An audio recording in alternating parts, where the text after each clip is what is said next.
தம்பியை போய் பார்த்த உடனே தம்பியும் நம்ம தோப்புக்கு உடனே வந்துட்டான். கட்டுற மிஷினையும் அருவாயும் தூக்கிட்டு அவனும் வந்த உடனே தேன் எங்கேனா இருக்குன்னு கேட்டான். தம்பி அந்த முள்ளுக்குள்ளே தாண்டா இருக்குன்னு நானும் சொன்னேன். தம்பி தேன் எடுக்க போகிறான். யாரும் வீடியோ தள்ளி விட்றாங்க. ஃபுல்லாக பாருங்கள். தேனை காமிச்சோன்னே அப்படியே அந்த முள்ளெல்லாம் தம்பி க்ளீன் பண்ண ஆரம்பிச்சிட்டாப்புல. தேன் இந்த குரண்டி முட்டுக்குள்ளே தான் இருக்குது. உள்ளே தள்ளி இருக்குது. தம்பி ரொம்ப கஷ்டப்பட்டு தான் எடுக்கிறான். எப்படியோ ஒரு வழியாக எடுத்தாச்சு தேனை.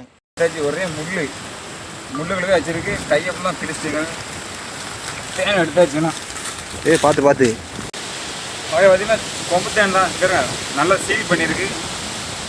அண்ணன் சாப்பிட கேட்டால் எடுத்து கொடுத்தாச்சு. இப்போ அண்ணன் சாப்பிட்டு இருக்காங்க. அப்படியே நானும் ஒரு வாழையில எடுத்து தம்பியை ஃபில்ட்ரு பண்ண சொல்லிட்டேன். அப்படி பாருங்கள் எப்படி இருக்குன்னு. அப்படியே அல்வா மாதிரி தகன்னு நின்னுங்குது. அப்படியே நானும் ஒரு வாய் எடுத்து சாப்பிட்டு பார்த்தேன். தேன் அப்படி வேறு லெவலில் இருந்தது. இதே மாதிரி சுத்தமான தேன் வேணுன்னா தம்பிகிட்ட வாங்கி சாப்பிட்டு பாருங்கள். உங்கள் தோட்டத்துலேயோ வீட்டிலேயோ தேன் இருந்தால் சொல்லுங்கள். தம்பி வந்து எடுத்து கொடுப்பான். டேஸ்ட்டு உண்மையாக கொம்பு தேன் தான் சரியான டேஸ்ட்டாக இருக்குது.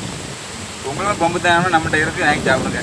அப்படியே இந்த வீடியோ பிடிச்சிருந்தா ஒரு லைக் பண்ணி நம்ம பேஜை ஃபாலோ பண்ணிக்கலாம்.